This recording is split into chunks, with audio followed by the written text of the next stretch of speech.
All right, is everyone able to see my screen there? Yeah.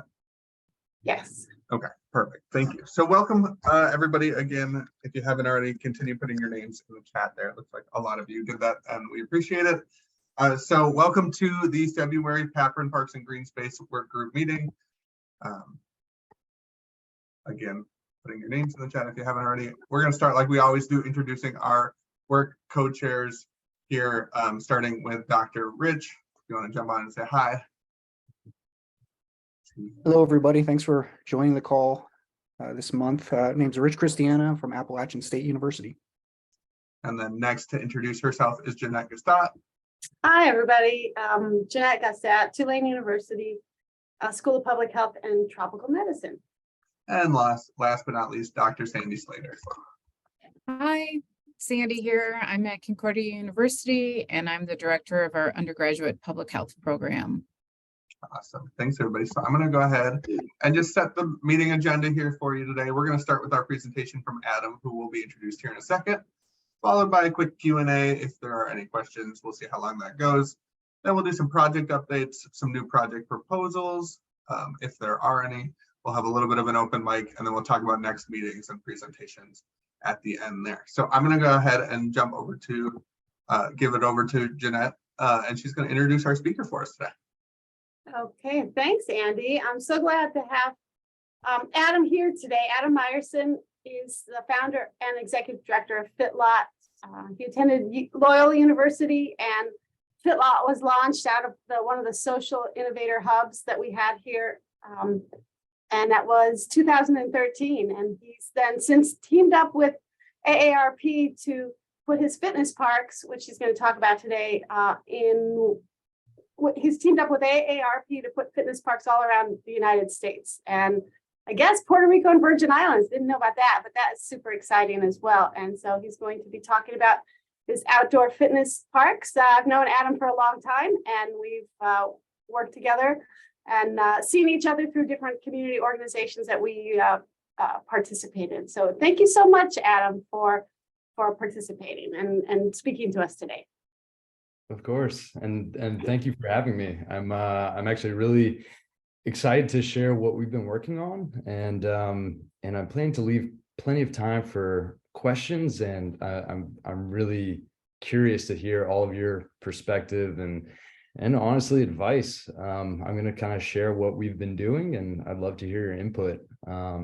So thanks for having me, Andy. Thanks for having me, and yeah, I'm going to share my screen here, and I'm happy to jump right in. Just give me one moment.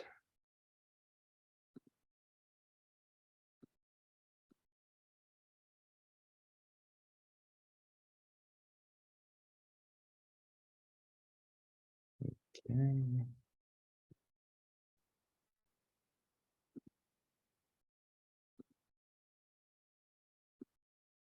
All right. Can everyone see my screen okay? Okay, great. All right, so as Dr. Gustat mentioned, I started FitLot about 10 years ago. Originally, it was an idea of how to repurpose vacant lots that were kind of left over after Katrina and had been blighted and underutilized. And in the last 10 years, we've really kind of grown on this concept and have been working to essentially make it as easy as possible for communities to go through the process of planning and organizing, building, and then also programming their own outdoor fitness parks. So we really recognize this as a tool that can be a public health intervention and really just make exercise as easy to access as possible. So I'm going to show you a few images. This is essentially what the FitLot looks like. In the very beginning, we did a lot of research of what outdoor fitness parks were looking like internationally. The concept itself, I think it was ultimately and ultimately has been more popular internationally than it has been in the US, which was part of the reasoning for us to start the organization, was to really promote the concept and help communities through this process. But through that kind of initial research, we saw that not many fitness parks were being planned for group activity and for public usage, where a wide range of ages and abilities could really benefit from these parks. So we kind of took our own approach and essentially designed our own dream park. Now, we certainly have a variety of lifestyle related preventable illnesses throughout the US that physical activity could be a main component in addressing. I know all of you are very familiar with this conceptually, so I'm going to try and focus more on what we're doing as a solution, and kind of share some of that information. This is a nice image of one of our parks up in Worcester, Massachusetts, but it gives you kind of a good overview of the circular format. It's an integrated shade system with safety surfacing that has about 12 pieces of equipment. And what's really unique about the park is that there's actually a combination of cardio elements and strength training elements that have a adjustable disc resistance mechanism in it. So a user can crank up the resistance or actually turn a knob down and reduce the resistance. So for a wide range of ages and abilities, this is an incredibly useful space. And if you can picture a coach kind of in the middle of this park, facilitating a class of circuit training. So each person is at their different station, but having a group dynamic where everyone is really doing their own exercise at their own pace is a really wonderful community fitness program. This is a little snapshot of some of the organization's impact to date. So we have parks in all 50 states, including the US Virgin Islands and Puerto Rico and DC. Each one of our parks are being actively programmed with community classes. We provide programmatic grants to the parks and rec departments that we work with so that they can hire local fitness professionals who take a FitLot training course and learn how to provide these community classes. So we've had about 2,200 plus classes in the last 2 years, with about 11,000 people participating in it, and have trained about 170 fitness professionals at this point. And so this is largely part of the AARP initiative that Dr. Gustat mentioned. We had the wonderful opportunity, after building our first FitLot in New Orleans, to essentially help AARP celebrate their 60th anniversary as an organization by facilitating the donation and construction and programming of one FitLot in all 50 states, as well as Puerto Rico, US Virgin Islands, and DC. And so all of those parks are actually up and running and actively being programmed at the moment, which has been really exciting. This is a nice map of locations, and I'd encourage all of you to go to fitlot.org and see if you can find your closest FitLot.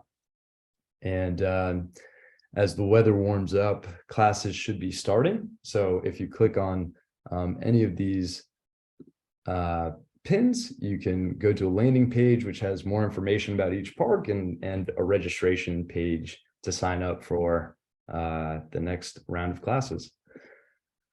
I'm going to take a moment and play just a quick video that gives a good glimpse of program participants' experience using the park, but also participating in what we call our series classes. So each program grant we send out is to support introductory classes that really give people an opportunity to learn the equipment, learn the fundamental movements. It's essentially a walkthrough, very hands-on. We do drop-in classes where people can come once or every week if they'd like to. And then we also do series classes where we ask folks to really commit to coming twice a week for at least 8 to 10 weeks at a time. And so this video is from a 12-week training program here in New Orleans. And this will hopefully just give a better understanding of the park, the program, and people's experience with it. So I'm going to play it real quick, and please let me know if you can't see it or if there are any issues. We talk about exercise, we talk about moderation and eating. When you do all those together, then we can change our lifestyle. I like the fitness center and what it represents, being engaged and being out here taking advantage of what's available. A mí me gustan los ejercicios aquí por mi salud, so my health.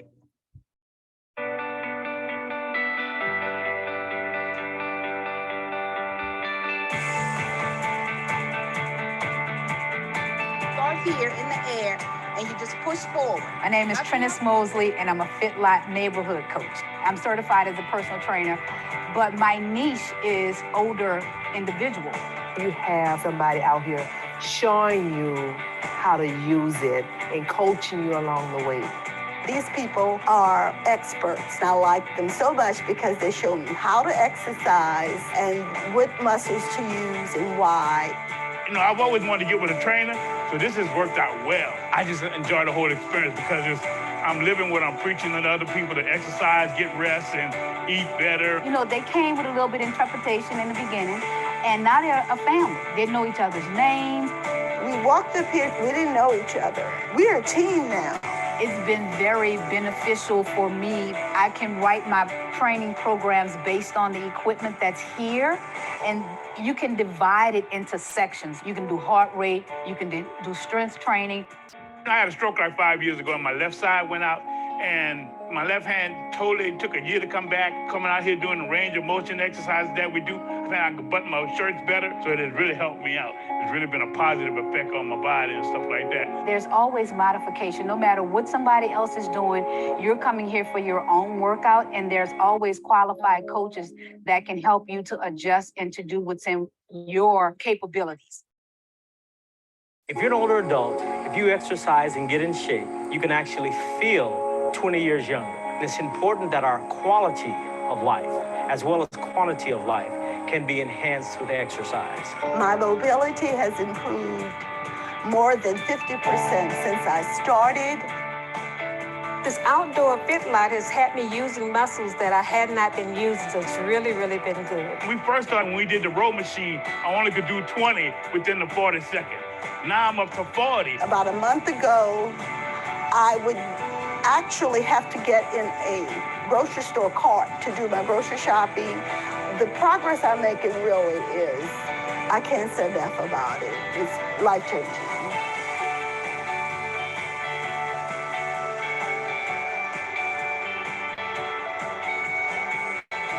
Okay, great.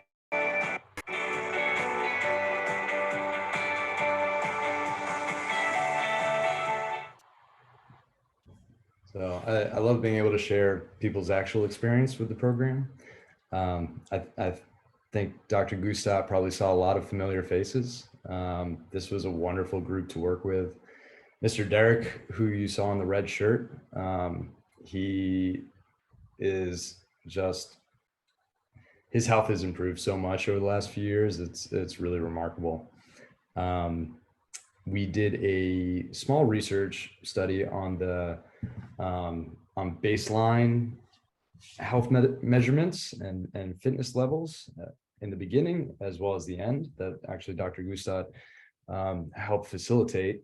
And it was a really interesting opportunity to get a glimpse. I wish we had a bigger pool of participants at the time, but I think anecdotally people's experience has been really wonderful. I think we're creating opportunities that are really accessible for folks, and that's really the main goal of the organization.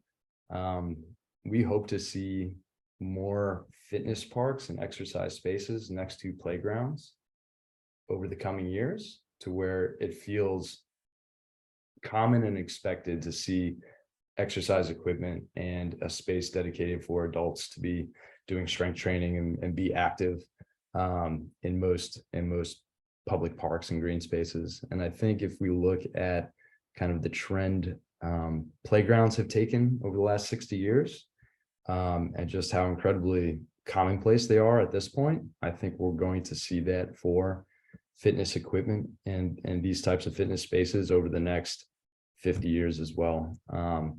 And that's what we're really here to help facilitate. I'm going to take a quick pause and see if there are any questions at this point.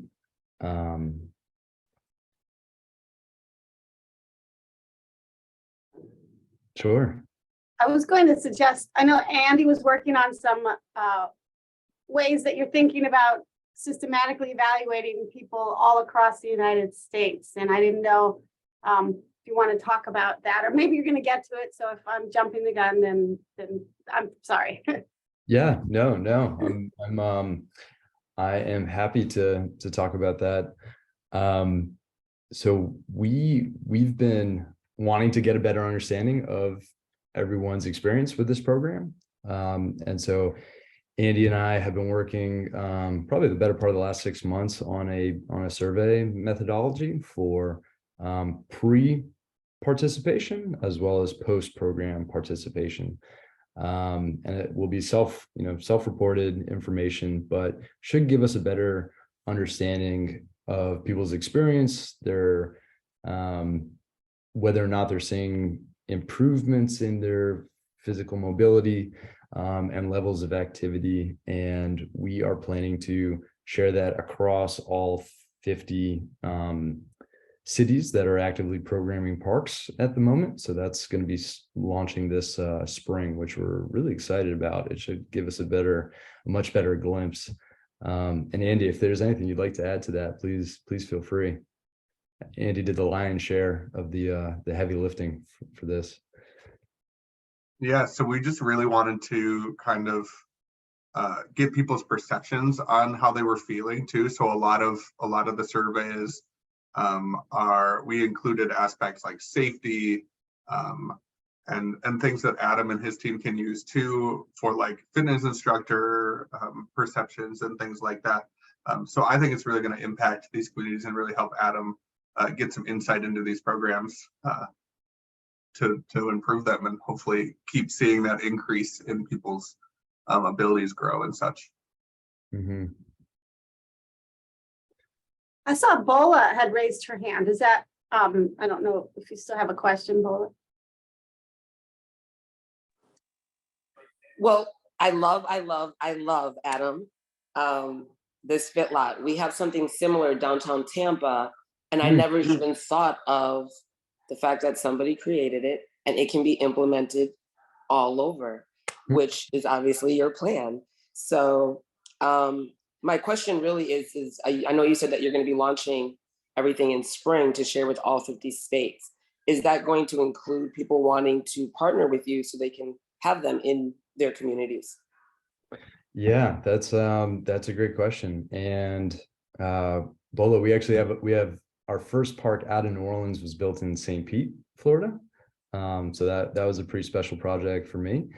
But I'm actually going to share a little bit about what our approach is going to be for this work. I think one in each state has been a really beautiful example, but honestly, till we are able to create walkable and equitable access to spaces like this throughout a city, that is when I think we'll see the changes in health, in cultures around fitness and activity levels, right? This is a community building, but also a built environment and a culture building, as well as a physical literacy project. It has many different facets and ways that you can really encourage physical activity with this one very concrete tool. But it's the way in which you roll it out and you plan it and you engage people throughout the process that can have the long-term benefits. And so what we're trying to do now to kind of build on this model is really help cities through the process of planning equitable access to outdoor fitness parks citywide. So we want to be assisting through the site selection, through the development process of finding the right financial and philanthropic support for these projects. We facilitate the donation of the equipment and construction to typically the Parks and Rec department, and then walk the rec department through the process of launching very high quality fitness programs that will be safe and useful for the largest segment of the population. And so I'm going to show you a little bit of what we're organizing in New Orleans right now. Really quick, Adam, James Sullivan had his hand up. I just want to make sure. Sure. Yeah. Yeah, sorry. And maybe we'll touch on this later. So apologies if it becomes redundant, but I'm from up in Chicago, and this seems like a great way to, reactivate a lot of the vacant lots, which is a major issue in the city. But a lot of the lots are vacant because of environmental contamination and things like that. And that can pose a major issue to repurposing those lots. I don't know if you've experienced that with FitLots, and if so, how you've kind of worked around it or gotten through it. Yeah, it's an interesting question. We have, I'd say many of our parks have been identified locally by Parks and Rec departments as being really like safe, ideal spaces for the addition of an outdoor exercise park. So I haven't dealt with a particular lot that had potential contamination in so far, but our parks are built on a concrete slab, and the surfacing, 3 inches of surfacing above that. So we have once the park is installed, there's pretty minimal like soil movement. So I think that is a factor that helps, but there's also ways to do soil remediation through the site prep, and just laying down a big layer of fresh soil and sand. So that's something that I know can be done. But every location is a little bit different. Yeah. Great. Thank you. Yeah, sure. And so back to our approach in New Orleans and the work that we are planning to do nationally now is really helping cities through this planning process. And for a little context in New Orleans, we have a lot of green space, which is wonderful. So there's good walkability to parks. Quality of parks is a different story. But between Orleans and Jefferson Parish, we have 200 playgrounds and play spaces in particular. This is just for some context. And throughout that same area, there are about 8 outdoor fitness parks, 5 of which we've organized over the last 5-6 years. So by comparison, we have a large number of spaces that serve 4 to 14-year-olds, and then fewer amounts of these outdoor exercise spaces that can serve 14 to 90-year-olds. And so that's kind of the balance that we're trying to be cognizant of and address and help balance out. And this map just shows where our existing fitness parks are, as well as locations that have been selected by community stakeholders. We've gone through the process over the last 2 years of working with our Parks and Rec departments, the council members of each district, as well as different community organizations that could help provide input as to where outdoor fitness parks would be most beneficial. So this is a map of just the different locations, but what has been really interesting is to look at the numbers of our life expectancy rates. We're working on really taking a data-based approach to this work and our site selection and methodology, and that's something that Andy and I also worked on over the last this past year, which has been really interesting, so that we have a criteria and a process that we can now apply to other communities as well. And these are some of the statistics that we've been looking at, but I'm also very open to additional input and ideas of other information that we might want to be considering. But we're looking at life expectancy differences. We're looking at obesity rates, physical activity rates, as well as walkability and access. So back to that 200 playgrounds to 8 fitness parks, we have about 2.5% of the population at this moment that live within walking distance of an outdoor exercise park, which is a number that I think we could significantly increase over time. Here is some of the actual health information and data that we've been looking at. We've been going through our health department's community health improvement plans, our CDC places data, as well as the community health needs assessments from our 2 largest healthcare systems, on top of ACSM's National Fitness Index, which is altogether has been providing a pretty interesting snapshot. These are some beautiful maps of this data that actually Andy created. But we're looking at diabetes rates, high blood pressure, physical inactivity, obesity, as well as park access, walkability, and life expectancy.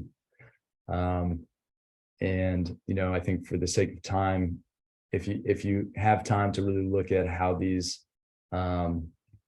maps overlay with each other, it's very clear where the inaccess and inequity lay, and helps us get a better understanding of where we should focus and prioritize our fundraising work and resources. So that's been really helpful and interesting. New Orleans is a city that I'm very familiar with, but we're now doing this work in Houston to help them celebrate their 200th anniversary. And Houston is a gigantic city. So having a database approach is extremely helpful. We're doing this in the Twin Cities and St. Paul in particular, Eugene and Springfield, Oregon, as well as Phoenix. So it's been interesting to start this process and have a little bit of a more crystallized approach to it, using information and data that's available to us. But I know this is a room full of experts, and we're very open to additional ideas and data sets and information that we should be considering or could be helpful. So please feel free to make comments or suggestions. And actually, maybe I'll just take a moment for any questions right here.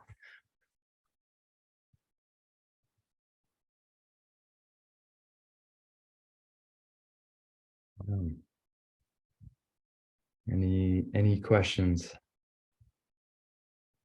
This is Sandy. I have a question. Have you looked at mental health outcomes too? I mean, you have a number of different, like, more physical health outcomes, but I mean, being in parks and exercising is also really important for our mental health. So you might want to consider adding some of those too, because that can also help to justify the need for creating these spaces. And then I was also thinking, because ARP also originally kind of, well, I think, and maybe I'm wrong, but I think ARP originally funded most of the FitLots, right? Did I get that right? Yep. So also, just in terms of, like, again, going to some of that more mental health or emotional health, particularly with the older adults, these also create really great spaces for them to interact and be social. So maybe you've already done this, and I'm just kind of like telling you things that you're already doing, but those are maybe some other things that would be great to highlight as part of the work that you're doing, and just, again, help to justify the creation of these spaces. It's obviously also mental health and socialization are going to be great for, creating these positive spaces for across the lifespan too. So it's great for any population you might be working with. Yeah, Sandy, you're 100% correct. And if there were a data set or a mapping tool that would be helpful to us that you could recommend, I would love to be able to visualize and highlight and be able to really explain some of the mental health challenges, but also the health benefits that exercise and green space can have. Well, did I see that you had places data on here? Are you using that? Like Yep. from CDC? I think they may have some mental health outcomes that if you've been using other health outcomes, you could look for those there. Socialization, that's a little bit harder to come by. Maybe it's, something long-term or I guess if, another question I had, and again, you might have said it and I missed it, but have you done any, like any kinds of evaluation pre-post to like how these spaces have impacted communities that they've been built in? I'm sure there was some done, but you could also capture some of those other outcomes in the future when you build more play spaces, how they're changing the face of the community maybe, and getting at some of the positive changes that community members are seeing through some qualitative data collection. Yeah, that is something that we haven't actually done on a community level, but would be really interesting, and that we would love to organize in the next couple of years. Most of these parks now, through the AARP initiative, started in 2019. So like right before the pandemic, first one was in April. So many of these parks are only like 3-4 years old now, which has been interesting. And it took us 3 years to build all 53. So some of them are even, newer than that. But it would be really fascinating for us to be able to have a little bit of a snapshot and understanding of some of the impacts these parks have had. And, I think you all understand at the same time how challenging it can be to isolate the impacts of a public space. And that's one of I feel like my biggest challenges, actually. Yeah, but an interesting challenge nonetheless.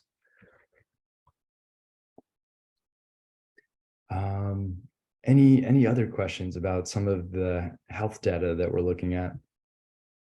Just going to quickly mention, kind of piggybacking off of what Sandy had said.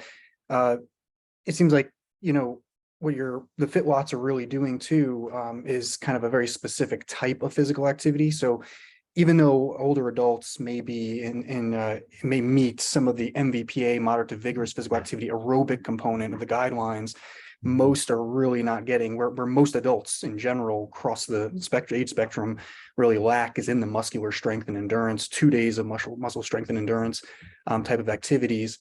And that's really kind of what you're targeting as well. So just keeping on to the exact health benefits of those types of activities, and the fact that that's what most people are actually missing from the guidelines. Even if they are getting the aerobic, they're not getting that muscle strength training on those 2 days per week.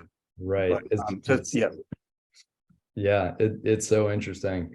And, I haven't looked at the actual data, but anecdotally, I think in cultures where these outdoor fitness parks are more common and it is part of the culture, like in Asia, and even in South America and Eastern Europe, I think calisthenics is a lot more popular, and the chin-up bars and calisthenics equipment are way more common, and people are doing strength training and are stronger and are getting more of that strength training work in, because it's easy. It's just right outside their doorsteps. And so, yeah, I think it's going to be very interesting for us to see how we can capture that and explain that. And also, I think sharing all this information to potential supporters can be challenging. Attention spans can be hard to capture, and institutional willpower as well.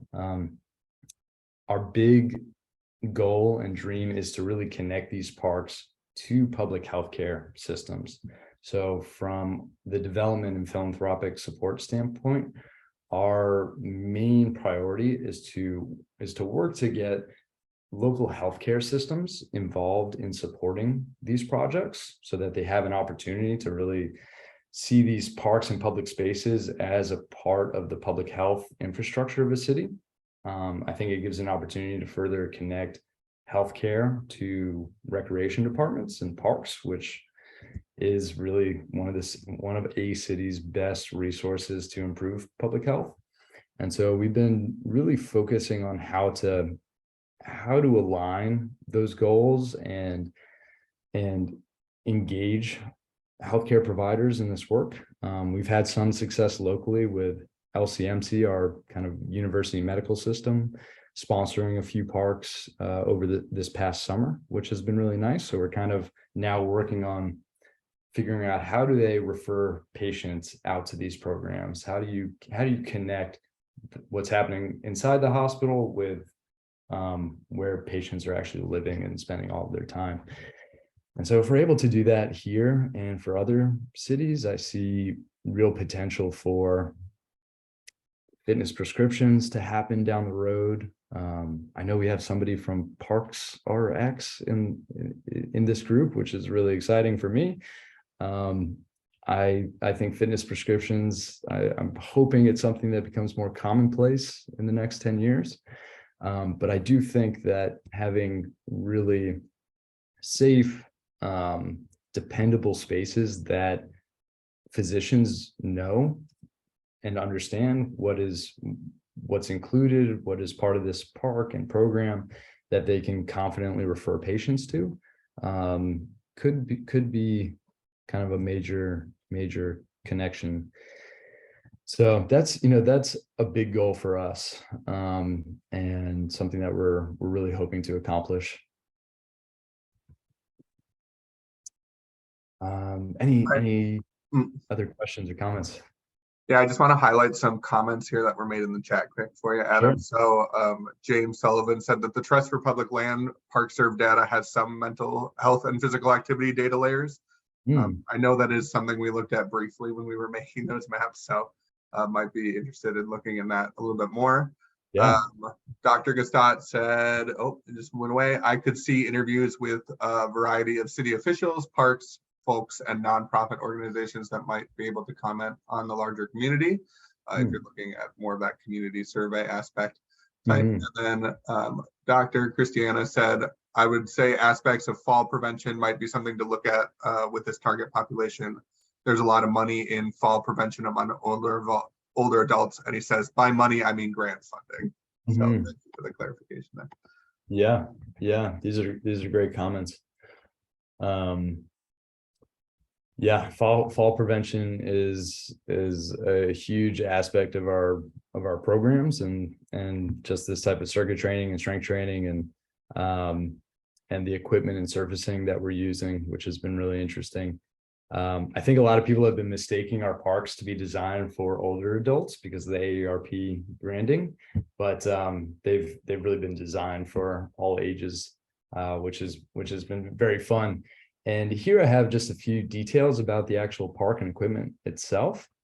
But the whole park is only 1,400 square feet, 42 feet in diameter. So it's pretty similar in size to a typical playground. The shade structure is really helpful, especially in southern states, but the 6 panels are really nice to have because if something does happen to one of the panels, you can replace one panel instead of a big, more expensive shade. The equipment itself is really incredible. We kind of had the luxury of selecting the equipment we wanted to use. So we did a ton of research internationally and ultimately landed on this amazing equipment provider based out of Minnesota called Landscape Structures. They're essentially like the premier playground equipment provider in the US. They do amazing custom work and really have a huge focus on accessible playgrounds. But they've been incredible to work with, and we just love love these parks. But here's kind of a close-up of some of the movable elements like a hand cycle and an elliptical, as well as a chest press and a stair stepper over here. Each piece of equipment has an instruction sign with a QR code that leads people to our website where they can find an instructional video very easily. We have circuit training guides on our website. We have program planning guides and coaches training materials, and we're really trying to help the parks departments also through the process of starting programs, maybe in many cases, programs that they have not run before. And I think being a backbone resource to them has been really, really helpful. And we're seeing some great results, but here are just a few more glimpses of some of the programming materials that we've created.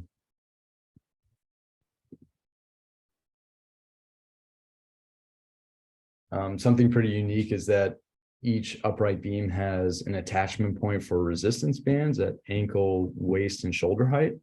And resistance bands are an amazing tool that many people have a set just kind of laying around or in their closet at this point. But when you combine the bands with the equipment, and especially in a class setting, you can really create a lot more options and circuits, and gives the coaches some flexibility to be creative and keep things interesting and change things up a little bit. Yeah, over here we have some install specs and some information about how we highlight our sponsors' support for these projects. But it's been really fun to like match the colors to a sponsor's brand and using the logo placement on the shade structure to really highlight them, and as well as the welcome sign. Yeah, and so far, these parks have been really well highlighted. AARP has been an amazing communication partner, and I think we've really been able to like do this work in a way where we're interesting more communities in how to plan and build their own outdoor fitness park. And that's something that we're also helping with. We have plan your own FitLot guides on our website so that an interested community organizer could come to FitLot's website and, want to understand how to plan a fitness park in their own area. And we provide them kind of all the details that took us a very long time to figure out, and really guide them through that process. So yeah, it's been very exciting and interesting, and I think we're really just getting started. Yeah, happy to take a moment and answer any questions. Just another highlighted question here from the comments. So Corey was wondering what the typical cost for the equipment was, and if you could explain the after install support. Yes, so typical costs have changed because of the pandemic. The last couple of years have been really wild, and playground equipment across the board has just skyrocketed because of materials and shipping. But as of right now, a solid planning budget, and also this depends regionally, but is about $200,000 as a turnkey project, and to be able to plan for a small programmatic grant as well. About $3,500 a year can support a coach once a week for 52 classes a year at about $40 an hour, with a little bit of funds for program admin support and some equipment. And so, for $3,500 a year, we're able to activate these parks almost weekly, with hundreds of participants able to benefit from the classes. And I think when you put that into a public health perspective, it just seems like such a no-brainer and such a tangible way to get people outside and exercising, that our biggest challenge is really bringing the right people together, I'd say locally, building institutional willpower and just facilitating and organizing. It just all takes time, but we're doing our best to help community members understand how they can really pick this up and run with it. And I think that's going to go a very long way as well.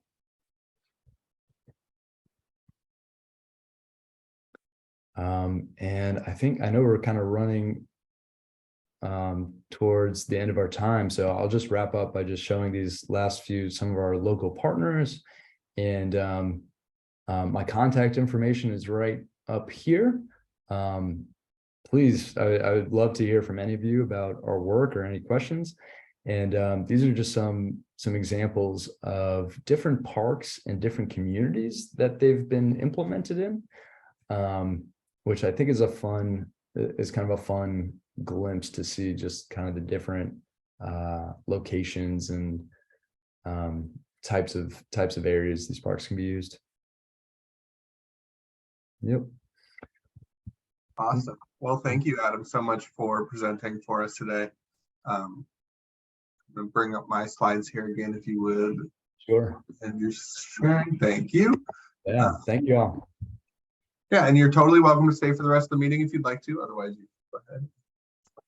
Sure. So we're going to get some updates on some current projects and updates on potential new projects. So I'm going to invite Stacy here from our Park RX America to jump on and tell us about a few projects she might have in the works to see if anyone's interested in helping apply for those. So Stacy, if you want to unmute and jump on. Great, thank you. You guys can hear me? Perfect. Thank you so much for having me here today. And actually, I have a couple of other people from one of our sites that we're working with to also speak, and they can tell you a little bit about their project. But in a nutshell, actually, it's very funny, Adam, when you spoke, I was like, oh yeah, write a nature prescription. When you start saying, how do we get the healthcare providers to work with us? But then you mentioned it. So we're thinking along the same lines. I assume most of you know, I'm assuming I don't need to explain what nature prescriptions are. And I work for Park RX America, and I'm the associate medical director there. And we have on our site, just historically, this is how I came into doing this research. A couple of years ago, I was noticing on our site that all of a sudden we had our registered providers, and we can see how many prescriptions they've written. And we always look through this periodically and look at other information about our registered providers who use our website to write prescriptions. We suddenly saw 500 prescriptions from one provider. And this never happens. So we contacted her, and actually Courtney was with us at the time. I see she's on the call now. Contacted her and found out that she's the wellness coordinator for Salt Lake County Employee Wellness. And she started a nature prescription program. And it was, so we were working with her and talking to her. It turns out 525 employees registered to be in her nature prescription program. She had the good sense of doing a survey before they started the program. And then she was going to do a 6-month survey after they finished the program. And Courtney worked on it with us. I worked on it, and she did this survey. And then 9 months after the program was over, she did another survey. And I thought she got some really great numbers. So 525 registered, 329 completed that 6-month survey, and 119 completed the 9-month survey. And this was all done at the very beginning of the pandemic, where a lot of the employees were switched over to doing pandemic type work, and were very stressed, worked long hours. And we got some very interesting numbers. We had, just to name a few, 93% actually had improved mood after working, doing nature prescriptions. 84% had reduced stress. 67% said they were less sedentary, and so on. And I can send you, we did a poster presentation on this, and I can send you the data if you're interested.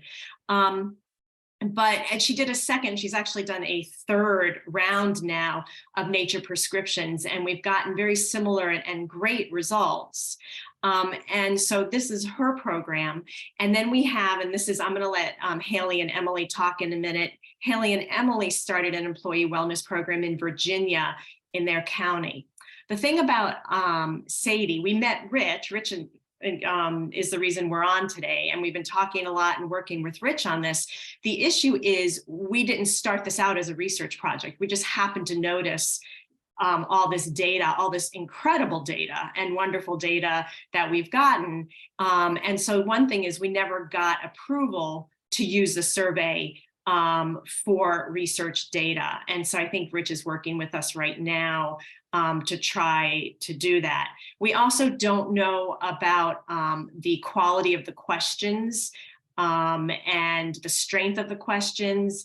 And while I can do simple statistics, 93% had improved mood, 84, percentages and things, I don't know some of the more intricate way of analyzing the data. So we would love to be able to do that, to have someone take a look. And like I said, Rich is working with us on Salt Lake County. But we would love to have someone do that. And we would also love to have somebody, Haley, I'm going to have Haley and Emily talk in just a second about their project. But they also started a survey and a questionnaire or survey in their project. And we would love, they're about to start their second round. And we would love for someone to look at the survey before they start it. Are there ways, what are the questions? Are they strong questions? Are they weak? Are there questions that are validated that we can use? And all these things that we're not really aware of as the medical director for PRA and a wellness coordinator, but I know you guys have a lot of expertise in. So I'm just, because I know we're short on time, going to let Haley and Emily speak a little bit about their first round of prescriptions. Yeah, I will go ahead and hop in here and then I'll have Haley join in. But again, just for a little bit of background, we're both actually healthcare systems employees that are contracted to a local government in Northern Virginia to do their employee wellness program. So initially it was just me and I was part-time, and then we expanded that to full-time. And then now Haley and I are both on board. She's full-time as the wellness coordinator, so it's kind of spearheading round two. And I actually health coach full-time. So love to kind of see everything else that's been going on here, because outdoor fitness coincidentally was a big push that we had last fiscal year. But to kind of stay in line with that, we are running a second round of kind of this Parker X America program. We had 73 people participate in the fall out of 5,000 employees. So not a huge percentage, but compared to some of our other wellness initiatives, we consider that a success, because usually we'll get between 20 to 50 people to sign up for things, especially the first time that we offer it, because people are very hesitant in our county to try new things. So of those, we had, I think, Stacy, you might have the numbers in front of you, but I think we had like 800 some filled prescriptions over a 12-week time frame. So a huge participation from those who did sign up, which was really exciting. We did ask people questions when they signed up. So we kind of used the registration to do a pre-survey. And then we also did a post-survey. Unfortunately, we did not have a lot of participation in the post-survey, so it's hard for us to find any sort of valid data from that. But from what we did do, we asked about how many days they spent time outside, so that we could kind of try and correlate that, for people that when they initially signed up, a lot of people were only spending 20 minutes outside on 1, maybe 2 days a week. By the end of the program, most of the people who responded were spending 4 or more days outside. So huge improvements there. A lot of people said that they're spending somewhat more or much more time outside, which we also asked to encapsulate the fact that some people that already spend a lot of time outside might be the ones who are more naturally inclined to kind of go for a program like this. We saw tons of emotional and mental benefits. I know someone was asking about that earlier, but we asked about mood, creativity, anxiety, stress, cognitive function, sleep, some of those things. And a lot of people, reported progress and improvements in those areas, and energy levels. That was a big thing that we saw, was increased energy by spending time outside. We also asked about like connection, sense of belonging, some of those relationship aspects. and overall just got super, super positive feedback from everyone. So we are really just trying to look to find, I guess, a more valid survey so that this data could be used potentially or shared with other groups or counties that are looking to implement something similar. Again, to just show, which we all know, but show with the data that there are physical and mental benefits, especially in the employee wellness setting or corporate setting, to encourage people to spend time outside. So just really quickly, so Sadie May is the wellness coordinator for Salt Lake County, and she worked with, and she couldn't be on today, but she worked with Emily and Haley, and so a lot of the questions are similar. But we would love to be able to, as Emily just said, love to be able to have a survey that we can use and roll out to other employee organizations, because I think there's a lot there and a lot to it. So. Yeah, well, thank you so much for sharing the projects you guys are working on. I absolutely think there might be some people in this group that would be interested in helping you out. So what we'll do moving forward here is I'll go ahead and put that in. If anyone on the call is interested, feel free to reach out, but also I'll go ahead and put like a little spiel on our announcement post meeting here and see if I get any response. And then Stacey, I'll be in contact with you just to see if anyone's sure. Do you want me to send you our poster like that has the results in it, or do you not need it? Sure. Yeah. Okay. I mean, yeah, I can I'll send set it it to up. you. Sure. Perfect. Cool. So we are wrapping up here. So I do want to highlight just one more thing before I let you go. Future presentations here. So next month, our March meeting, we are hearing from Teresa Morrissey. She's the senior program manager over at the National Recreation and Parks Association, or the NRPA. And then I just want to highlight real quickly, our friends over at the Equity and Inclusion Work Group are hosting a panel on Wednesday, March 1st, so this Wednesday, and it's a framework for assessing equitable health outcomes of parks. So there may be some people in there. So go ahead and look out for that link in our follow-up email here as well from this meeting. So if that's something you're interested in, that will be in there as well. And I want to thank everyone for joining us. We are at time, but thank you for joining us for our February meeting. And I hope to I just wanted to say thank you. What are your names? Emily and Stacey for sharing. Yes. In addition to Adam, it's really great. I think we need more time to think all this through and to talk about that. So perhaps we can follow up on this at the next meeting. We absolutely can follow up too as well on this on the next meeting. I'll make sure we have some time. Yeah. Right. But again, yes. Thank you, Stacey. Thank you, Emily. And thank you, Haley. Thank you, Adam. And I hope everybody else has a great rest of their day. And yeah. Thanks, everyone. Thank you all.